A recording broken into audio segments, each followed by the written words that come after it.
بسم الله والسلام على رسول الله وسائر الأنبياء وبعد أعوذ بالله من الشيطان الرجيم بسم الله الرحمن الرحيم يا أيها الناس إنا خلقناكم من ذكر وأنثى وجعلناكم شعوبا وقبائل لتعارفوا إن أكرمكم عند الله أتقاكم صدق الله العظيم.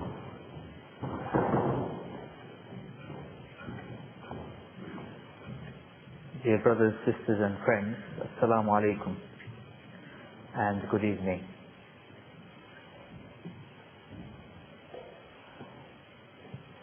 I'd like to begin by thanking the Muslim Society, the Student Society, for inviting me to address you this evening.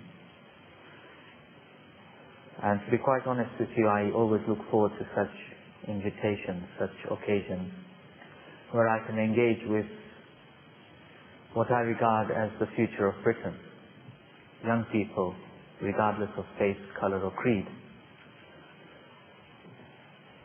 We live in very difficult times, especially when you look at global situation from the Muslim point of view. Recent international events have managed to put the spotlight on Islam and on Muslims. Perhaps one could say that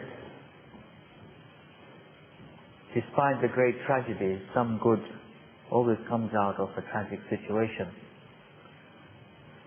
And for me as a Muslim, it's pleasing to see that there is tremendous interest in my faith, in Islam, on the part of non-Muslims. The desire to learn more. Some are trying to learn about Islam to find out actually what it is that drives Muslims. I think it is only through acquiring an understanding of people who are different from us that we can begin to respect one another. Indeed, there are many people in the world today that wear the title of a Muslim, yet they don't actually practice Islam. And so it is very important for us as Muslims, those of us who are Muslim, to try our best to practice Islam in everything that we do. And just as important for our non-Muslim friends also, to be able to distinguish between Islam and the teachings of the faith and the practices of Muslims. Because of what has happened recently in the world, there is a school of thought that is developing that is suggesting that Islam is a threat to the West.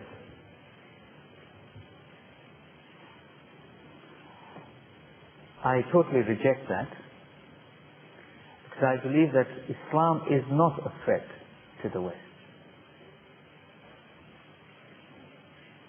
Perhaps some Muslims could be a threat to some sections of societies that are living in the Western Hemisphere. And I think that can be true of all religions, or even of people without a faith, without a religion. There are always a small number of people present in every community, in every society, in every faith, that will misunderstand the teachings of the faith and take them to an extreme end. And perhaps sometimes even go as far as to utilize the excuse of religion to justify their own goals and their own objectives. You will have noticed that I used the word Western Hemisphere, and that was deliberate. Because I personally don't agree with any suggestion that there is something called Islam and the West, or Islam versus the West, or Muslims and the West. Because for me, as a Muslim who has taken residence in the Western hemisphere of the globe, I can't see how I can separate myself from these two descriptions of myself. I happen to be a Muslim who's living in the western part of the world, Western Hemisphere. Again, the Western Hemisphere depends where you're standing on the globe, isn't it? If you're standing in Australia, I don't know which part of the globe is west and which part is east. So who decides what constitutes the West? Are we talking in geographic terms? Are we talking in economic development terms, in material terms? What are we really talking about? When Muslim civilization was at its peak, was it the West then? And now that it has taken a plunge, it no longer remains the West and now is the East? And is it because when Islam and Muslim civilization was at its peak, in comparison, civilization in this part of the globe was at its lowest? So did we refer to it as the West or the East? So these are, I think, really descriptions and terms which do not serve any purpose as far as I'm concerned. And I will attempt to provide to you evidence of the fact that Islam really can be a positive thing to have in any part of the world, and indeed it is positive and a power for good wherever it is found around the globe. Now I'll try and talk about the relationship of the British Isles with Islam and Muslims, and see how far back we go when the earliest recordings of the British encounter with Islam were recorded. We observe now that we live in an extremely diverse society in terms of religion, culture, ethnicity, and so on and so forth. And over the decades, a new kind of Britain has come into being, one in which diversity is celebrated. Of course, you'll always find elements in every society and community who find this unacceptable. But by and large, we find Britishness has evolved, has changed tremendously over the last few decades. So if we go back, and you'll be surprised to know that the British encounter with Islam goes back to the 8th century. I couldn't believe it when I first read this. I was scratching my head and saying, all those thousands or hundreds of years ago, really did the British people come across Islam and Muslims that long ago? So we find in the 8th century that Muslim mappers and travelers who had mapped the continents of the world, we find that in their maps they were actually aware of the existence of the British Isles. And a number of places are actually mentioned in Al-Khwarizmi's map of the world, which was written in around 817. So a number of places in Britain are mentioned there. In 1796, a great king died. He was an Anglo-Saxon king, Offa of Mercia. King Offa, in his reign, had commissioned coinage to be minted. And of course it would have his head as part of the the mark on the coin. But most interestingly, we find that on these coins, he had inscribed in Arabic the Muslim creed, the declaration of faith, that there is none worthy of worship but God, in Arabic. I don't think that Offa one night went to sleep and woke up in the morning having seen a dream and said, right, I'm going to mint coins with an Arabic inscription on it. And I don't think it was fashion in those days either. But this goes to prove that not only was there an encounter with Islam and Muslims, but it was an encounter of a deep nature, of a heavy kind. Because to have the creed of another religion, albeit it declares the oneness of God, but to have it in Arabic, on your coinage,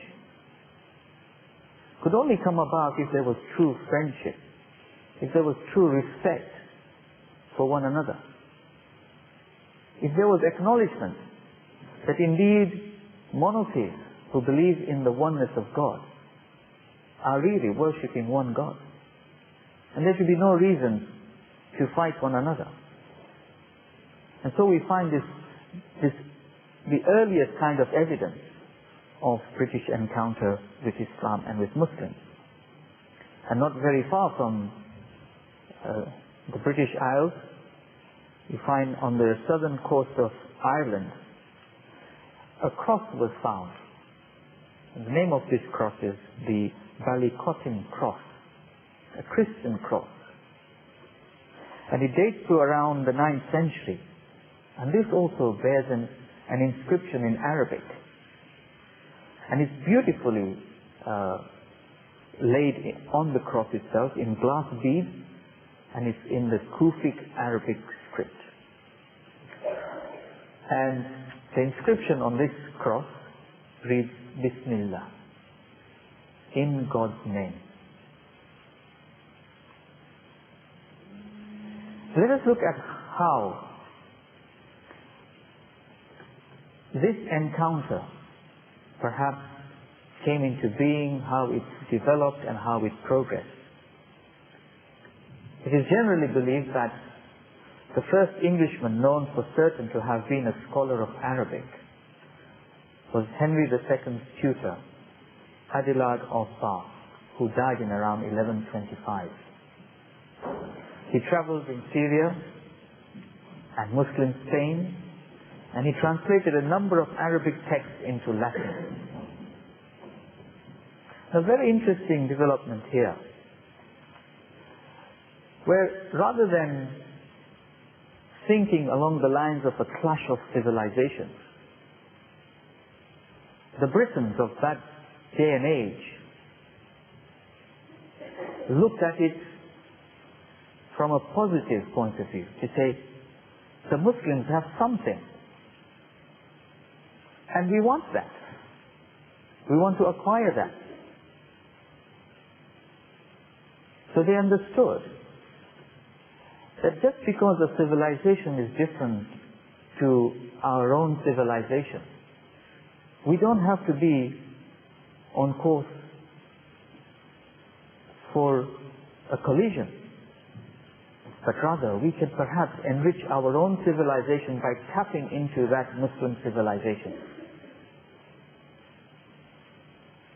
I think this is what it should be all about. To be able to better our own civilization by taking the good things and the nice things that we like in other civilizations.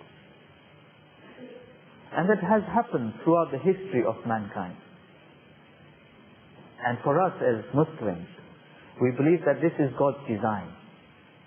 That He changes people's positions, people's situations throughout the ages. It's not static.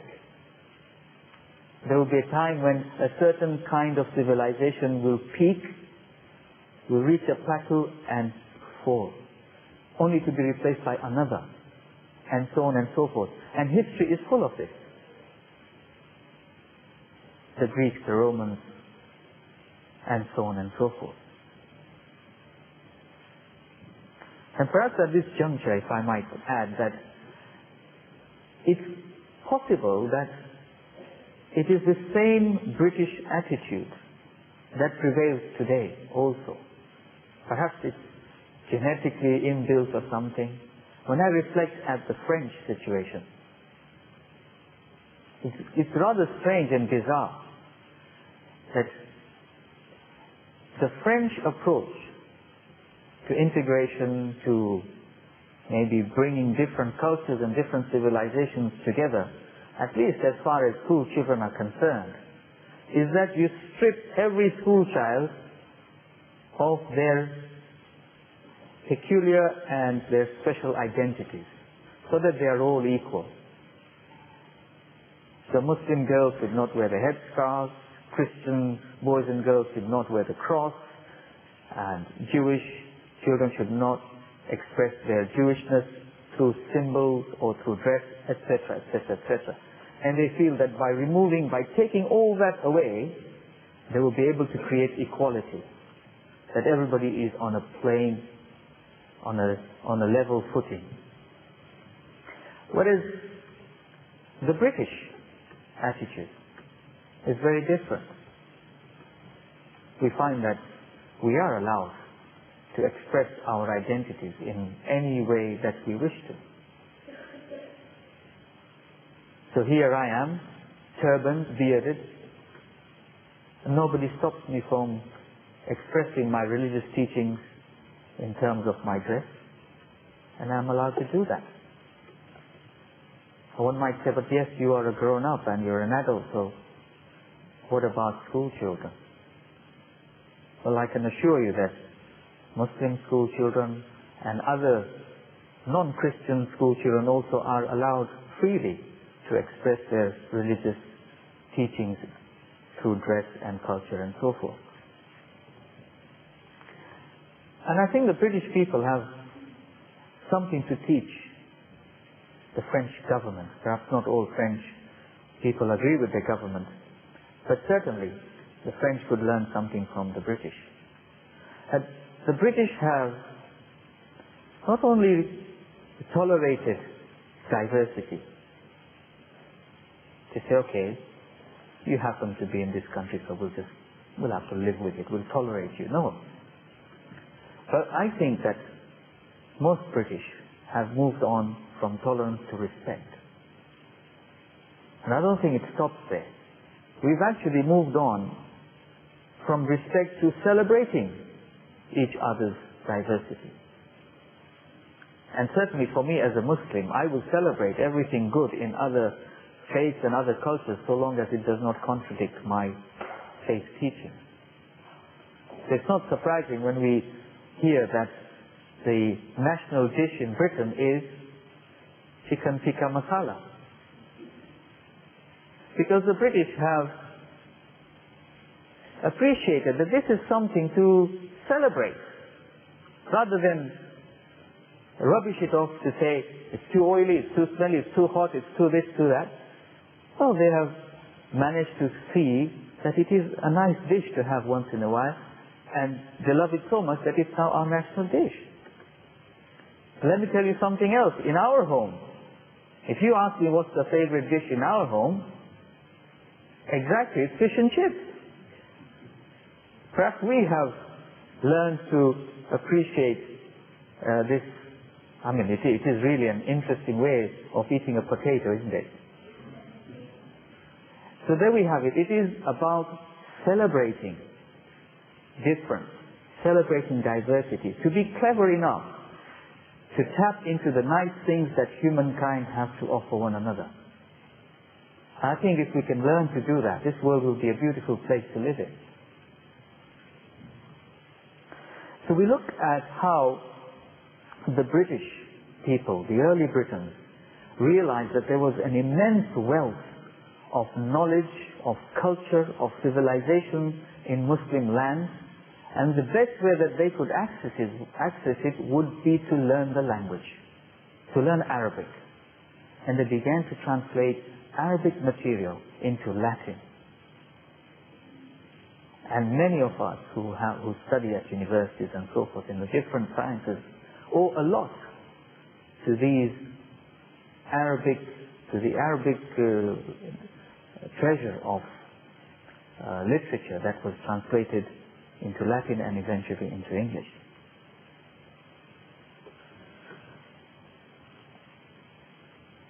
Some of the Arabic texts which were translated into Latin, we find Robert of Chester in 1145 translated Al-Khwarizmi's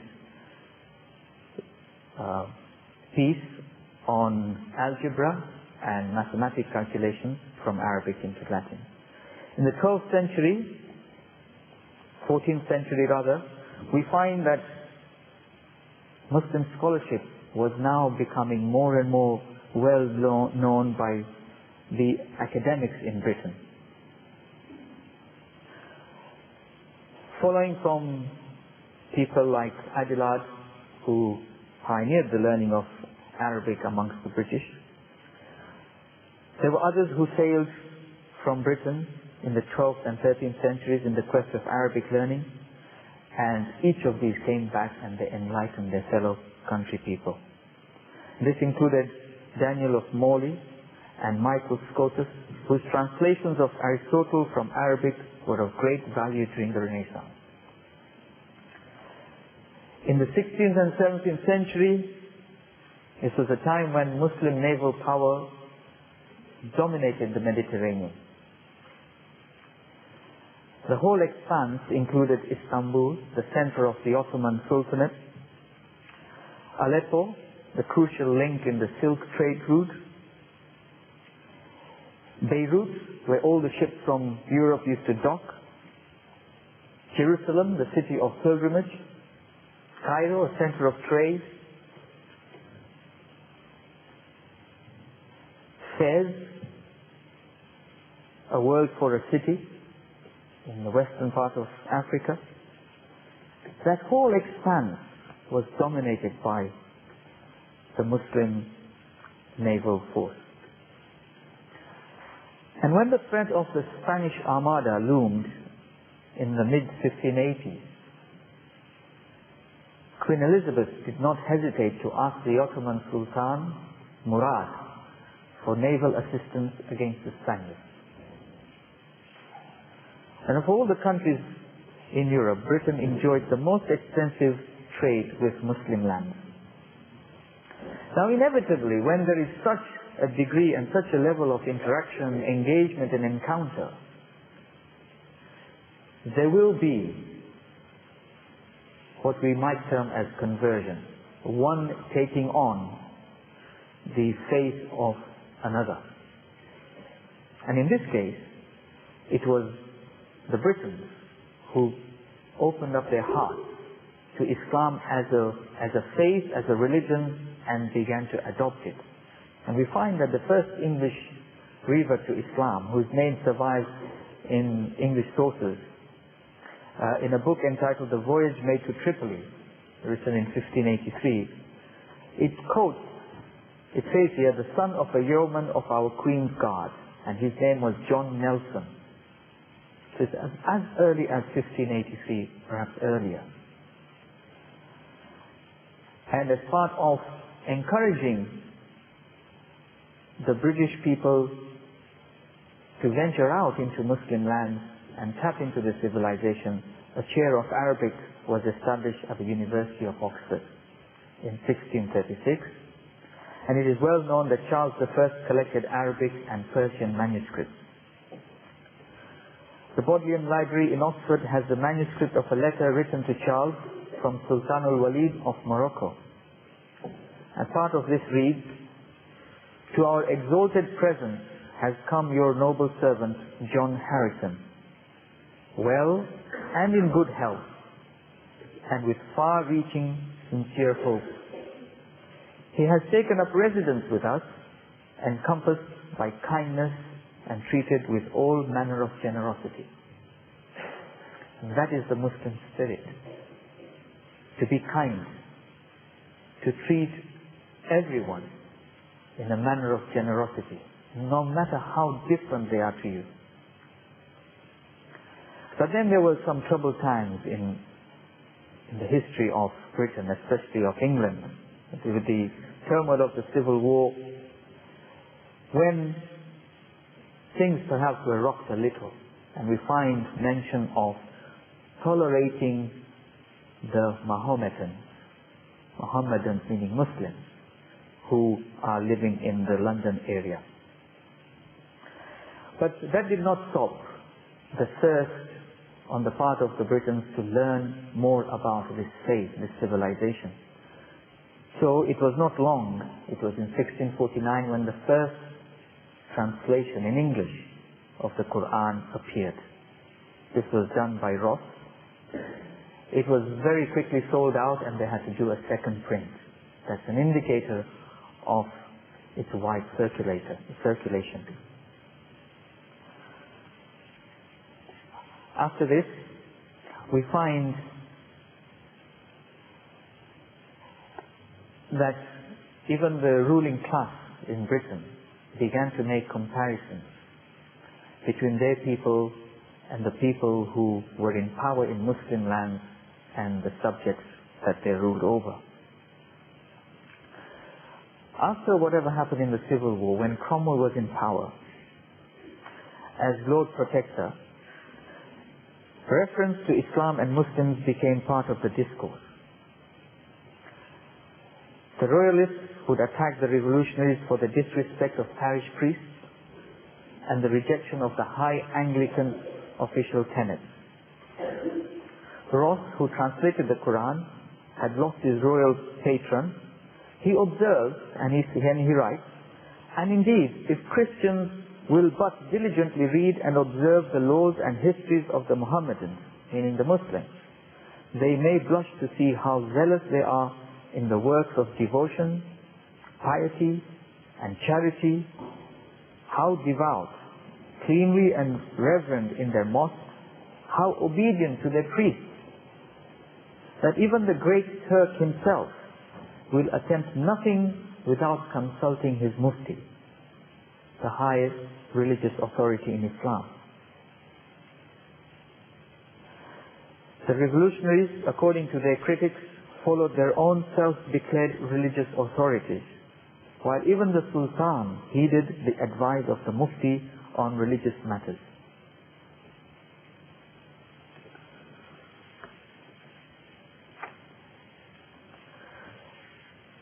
Cromwell, or his secretary, John Milton, even began to show that they were really familiar with the Quran.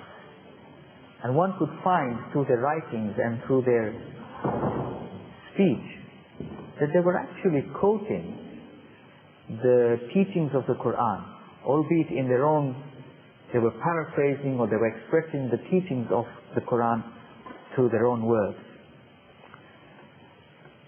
That a letter was written to the ruler of Algiers in 1656. This was to do with trade and commerce. And the attempt was being made to say, look, we will have business with you, we will trade with you. And of course, there are certain expectations. And now this is the British telling the Muslims of what they anticipate, what they expect in a relationship of trade and commerce. So it says to the addressee that we expect you to abide by the commercial agreements between the two countries because of the nature of the Muslim religion. We now, at this time, require the like of you who have declared yourselves hitherto in all things to be men loving righteousness, hating wrong, and observing faithfulness in covenant.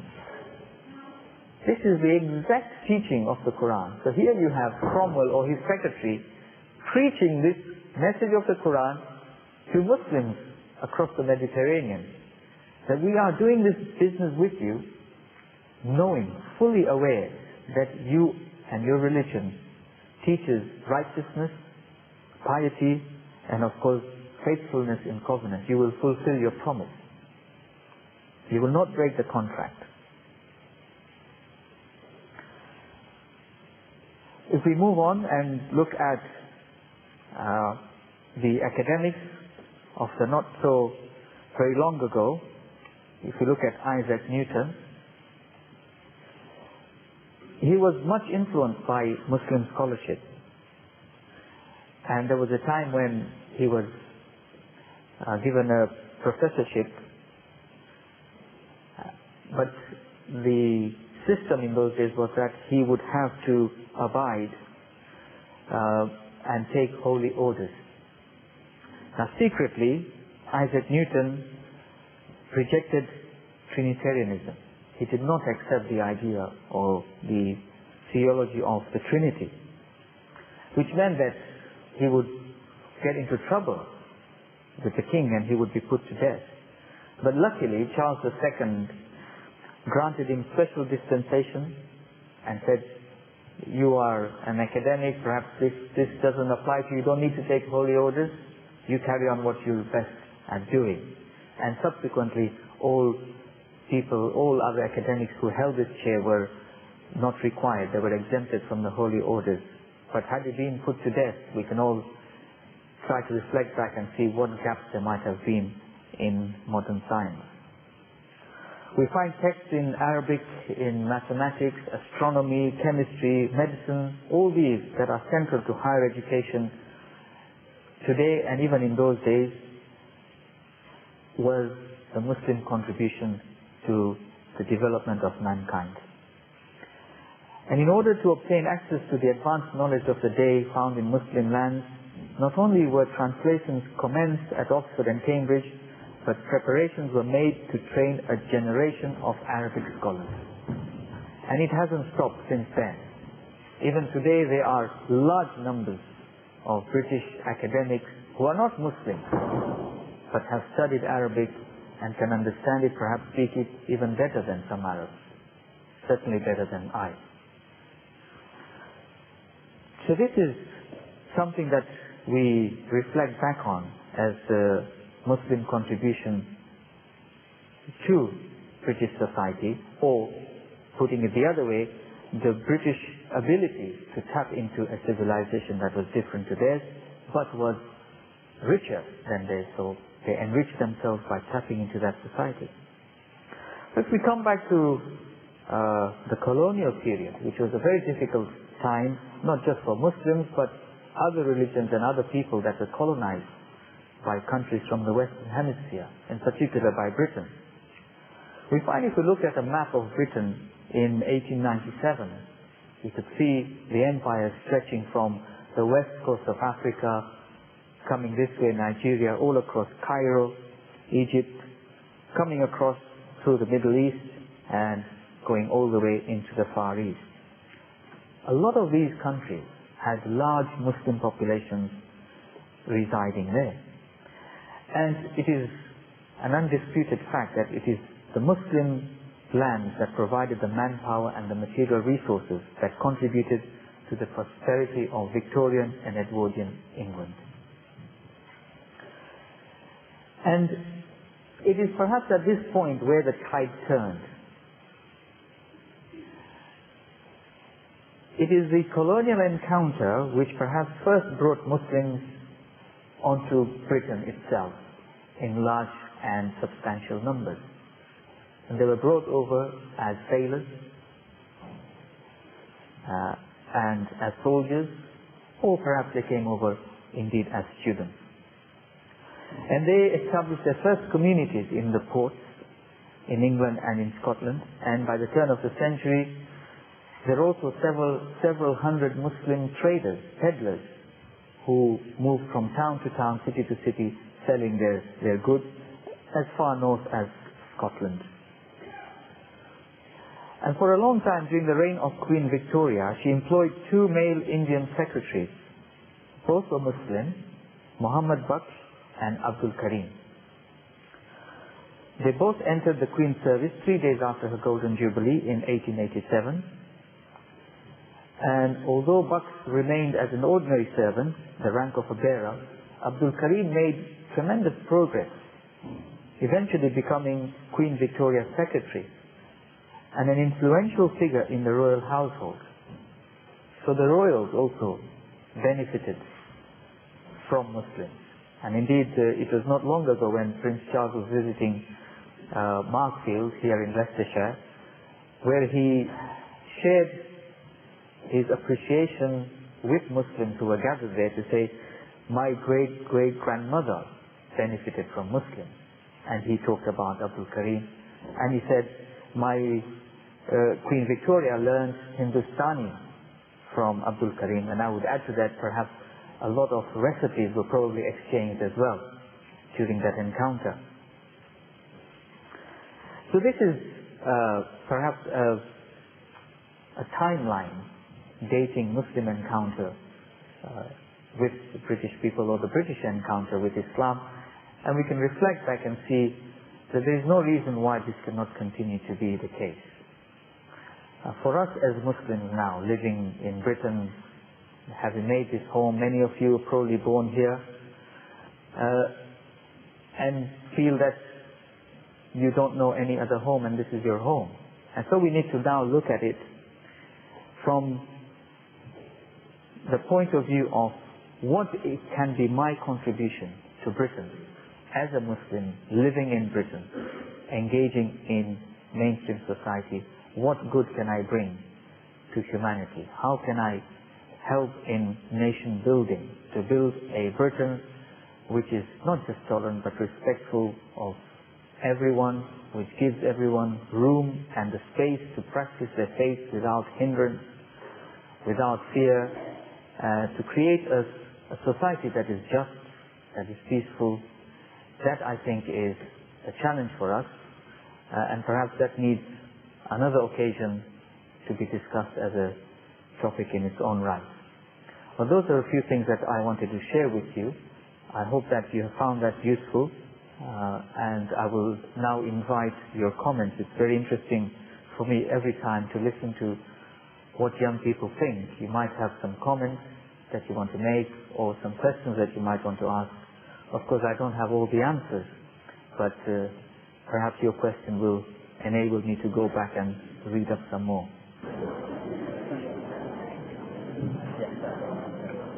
Thank you for this question. It's from a Hindu friend, and the Hindu friend is asking whether they are classified as a Kafir or non-Muslim. Well, we're going into what you might call semantics. It's a question of what term you use to define someone. There is an understanding in Muslim teachings about the belief in God.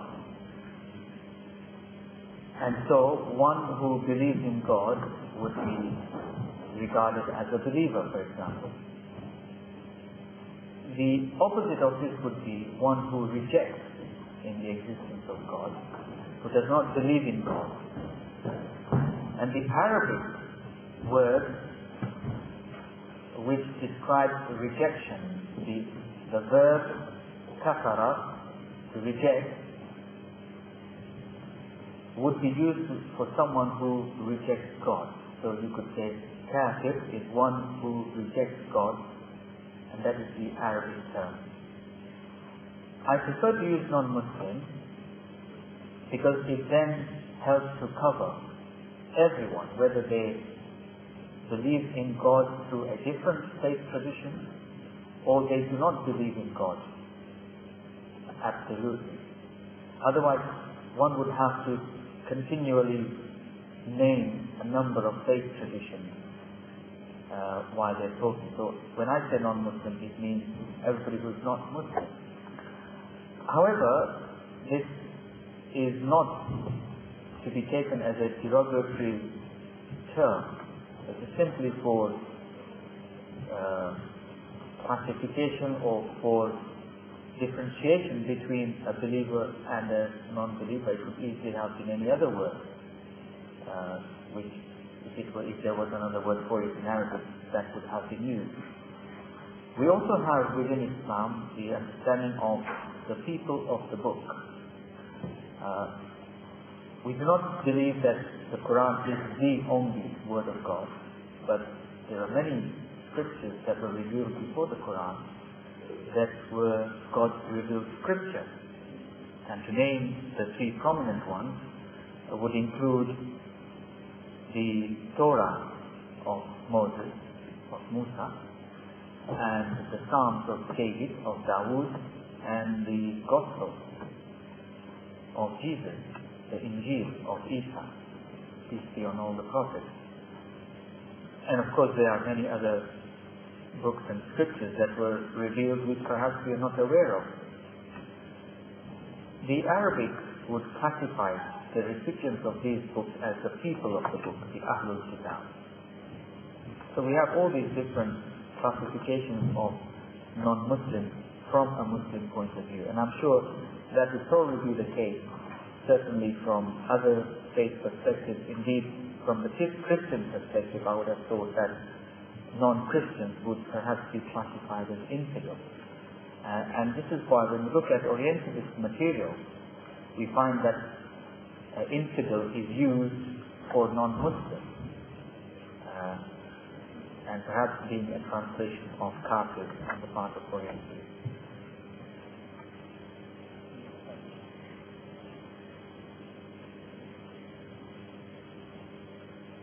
If you reflected on the contributions made by Muslims to Britain, academic and otherwise, so the question is, what positive benefits can today's Muslims bring to Britain? I think if we practice our faith sincerely and honestly, there's a lot that we can bring to society in terms of honesty, of kindness, of modesty, of being true to your faith and practicing your faith and not allowing it to be diluted because of public pressure, for example. That God's law comes before all other laws. That God's law cannot be changed to suit us, but we have to change in order to be able to fulfill God's law. Some of these things are missing from British society today, and it saddens me very much, and I have expressed this to my friends amongst the Christian clergy and in other faiths, that I don't see why you have to give in to pressure from the public for whatsoever reason there might be, and you want to bring a change in your religious laws. These are sacred laws. If you believe in your religion that these are sacred laws laid down by God, then how can you change them because there's pressure being put on you? And I was amazed to find myself participating in an interview on the World Service, BBC World Service, where one of the bishops in Britain had suggested that Christian worship, which traditionally takes place on Sundays, should no longer take place on Sundays because people don't turn up. And they should look for an alternative time or day or something. And I was surprised to find myself talking over the phone line in the interview, defending the Christian position, to say, why should you stop worshipping on a Sunday just because people don't come? You can't make religion suit humankind. The test is the human being should be able to live their life according to the teachings of the faith, the teachings of the religion. And I could easily have said, if I wanted to say, well, I don't believe in Christianity, so if you do away with worship on a Sunday, fine, good, do it. But the thing is, we live in a society where religion really is becoming unfashionable. It's not the thing to do, for example. And if we as religious people fail to support one another as people of faith, as people of religion, then our position becomes weaker. I think what we need to do now is to support and get behind, rally behind one another and support each other in the practice of our religion. And we've seen examples of that. We saw with the issue of the headscarf. Scores, perhaps hundreds, if not thousands of non-Muslims, Christian, Jews, Hindu, Sikh, Buddhists, whoever they might be, or even people of no faith, felt that this was a religious right, a human right that was being taken away, and people should be allowed to wear the headscarf if they wanted to. And I think Muslims need to reciprocate that. We cannot just expect others to support us when we are in need of support. I think if others need our support, then we should be there to support their cause. If faith communities become strong in this country, I think we as Muslims will also benefit from that position, that we will be in a society where faith has a place. Unlike, I think, France, which is going down a very slippery slope, where faith really hasn't got much space, at least in politics. They have totally separated the state from religion since the Civil War a century and a half ago.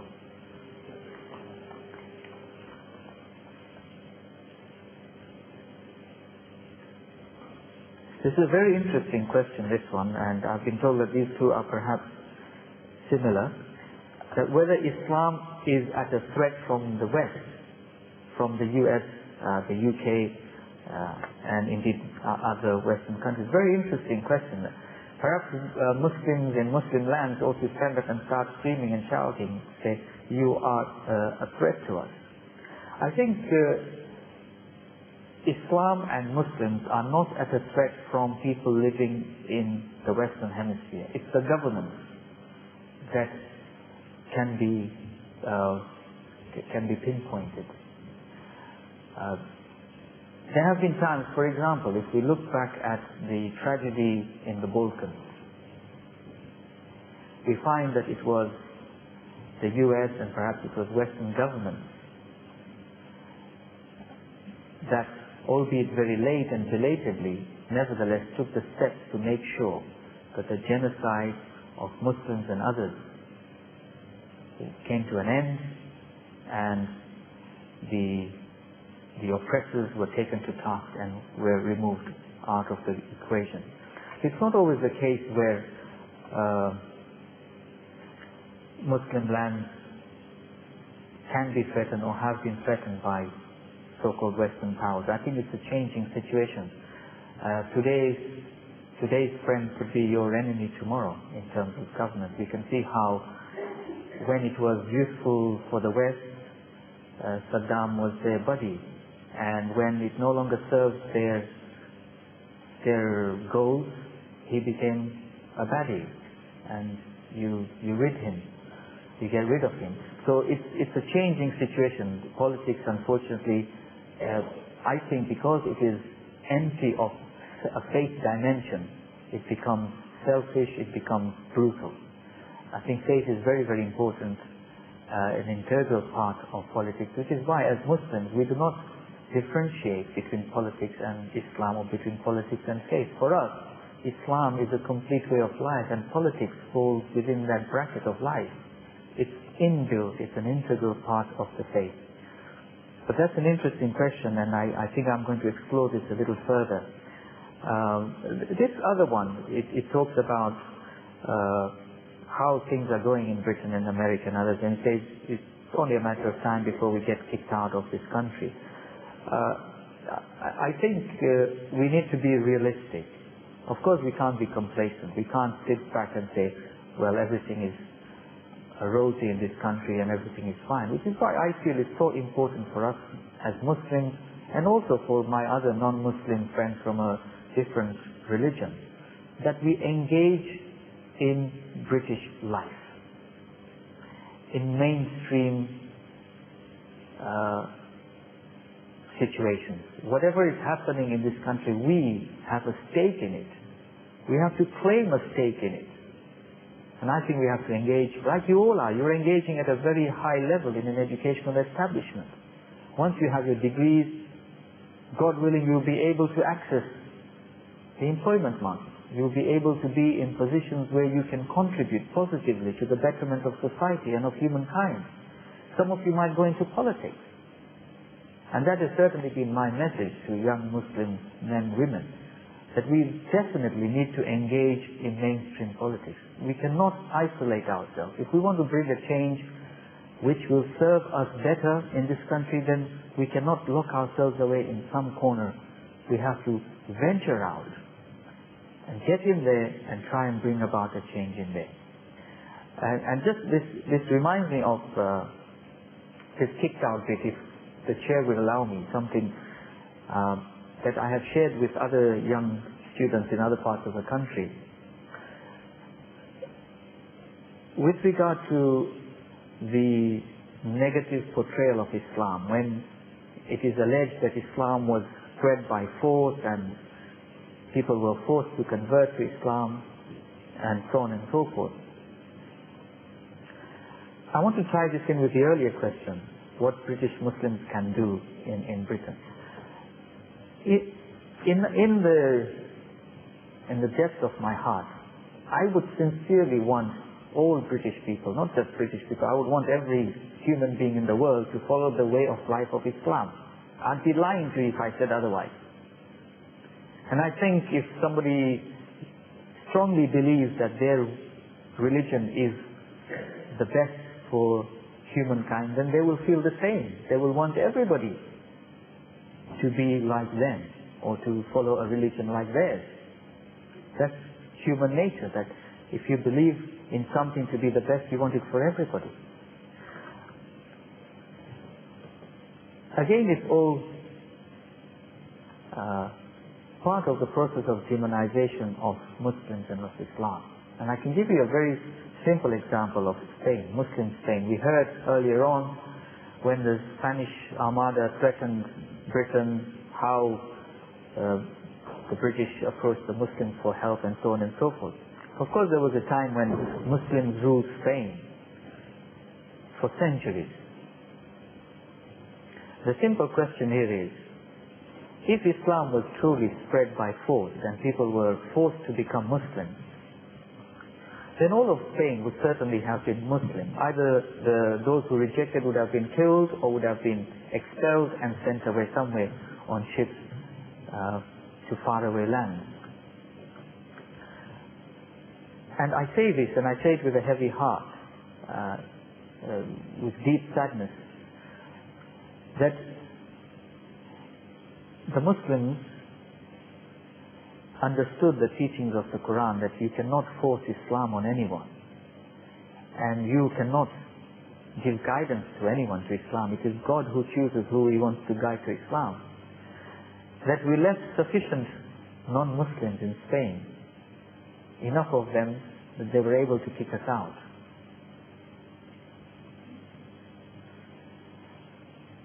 And this is, I think, something that we must talk about. Look at India, for example. The recent tragedies in Gujarat. The innocent lives that were lost on all sides. Muslims ruled India for centuries.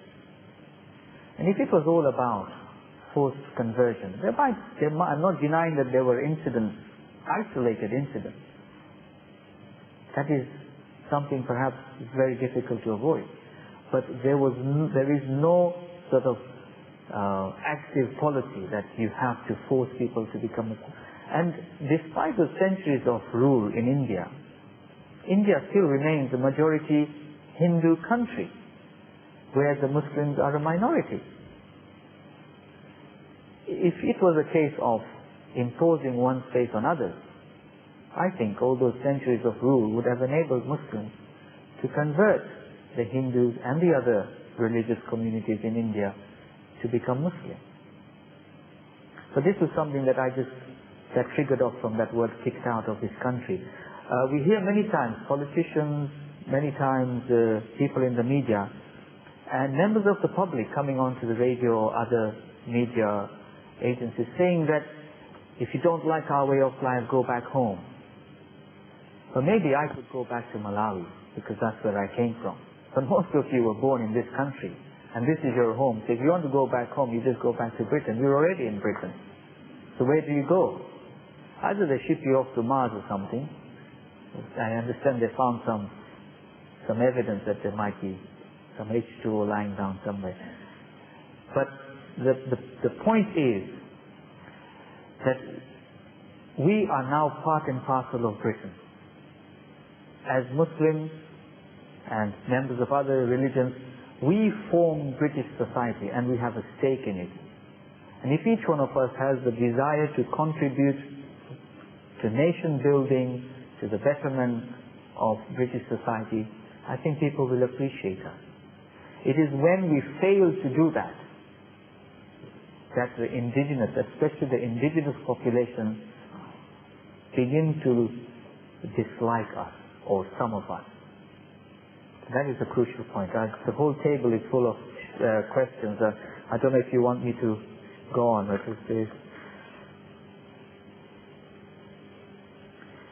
You mentioned tolerance a few times. You think Muslims have a lot to learn about that. That is the tolerance of our own different Muslim traditions. Absolutely. Absolutely. This is key to Muslim unity in this country. When we live in a non-Muslim country, it is absolutely important that Muslims are united. And I'll tell you a very interesting experience that I have had personally. For many years I've engaged with non-Muslims, that is Christians, Jews, Hindus and other religious people. With some of them at a very intimate level of engagement, of dialogue, certainly with Christians. And it was during this encounter where I realized that I was making such a great effort in trying to build bridges with Christians, in trying to understand Christianity, in trying to dispel the misconceptions that they have about Islam and Muslims. And one day I sat back and I asked myself, why is it that I'm not utilizing the same kind of energy and devoting the same amount of time to building bridges with fellow Muslims who are different to my tradition? And that was my wake-up call. I woke up suddenly and I realized that why do I have no motivation to reach out and get to know a Shia? Because I'm a Sunni, I don't want to know a Shia. Why don't I reach out to a Muslim who believes differently from my Sunni tradition? They have a different Sunni tradition. And why do I always put them down or talk them down and things like that?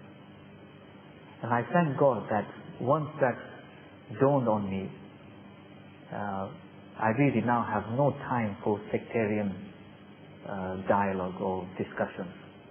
If a Muslim wants to grow a beard, grow it. If you don't want to grow it, don't grow it. God up there is going to deal with us. If you want to wear a hat when you pray, wear it. You don't want to wear it, don't wear it. Honestly, I don't have time to go into those little things. There are more serious issues that we face as Muslims in this country and globally. We need to unite ourselves. We need to give room to others. And sometimes I sit back and wonder, why did we end up with four? Many of us follow the 4 schools of law in Islam. How come we ended up with 4? Because there is room for diversity. Because there was room for the 2nd and the 3rd and the 4th school of thought. And there is room for those who don't want to follow these schools of thought. So we really need to grow up. Forgive me for using that word, but we need to grow up and move away from those sectarian issues. These are fixed issues. And if you look at the Muslim tradition, this is supposed to be a kind of blessing. The diversity within the practice of Islam is supposed to be a blessing. What we refer to as ikhtilaful ummah rahmah, that the diversity between the Muslims is supposed to be a source of blessing, because each one is practicing Islam in the way that they have learned, reflecting back on the Messenger Muhammad's practice. If we're all the same, doing everything similarly, I think I would have found things to be rather boring, not challenging. So I hope that we can move on to uniting ourselves and then also be able to unite with the wider community.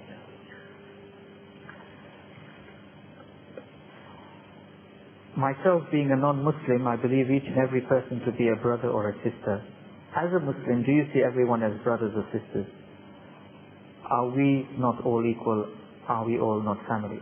Absolutely. I see every human being as a brother and a sister. And I can't see them as anything less. If they choose not to practice Islam, that is their choice. I'm not God, I don't want to judge that person. If I start doing that, God will be unemployed. So that is not for me to do. My duty as a Muslim is to treat every human being with kindness, with respect. I give respect, I get respect. And the Messenger of God, Muhammad, peace be on him, in many of his teachings has emphasized the caring of fellow human beings, of neighbors, of mankind in general, and of all creation, whether they're animals or plants. And many times we talk of jihad and war and so on and so forth. Let me tell you that has a place in Islam. But Muslim soldiers who were sent out to fight oppression were actually commanded to respect religious places, places of worship, not to go inside and capture or kill enemies who sought refuge in those places of worship. They were instructed not to burn vegetation, crops and plantations, or cut down trees. They were instructed not to mutilate dead bodies of enemies. And I reflect back and think about it. This is war. Everything should be okay. It's like what the civilized Western powers are doing today with their gadgety warplanes and all that. And you just drop the cluster bombs, you just drop the daisy cutters and all that, and you kill thousands of innocent people alongside that. Reflect back on the teaching of Islam, that even your dead enemy, the body should not be mutilated. And that should teach us Muslims that even in the situation of war, of battle, we are to give respect. So think about it. What about when we're at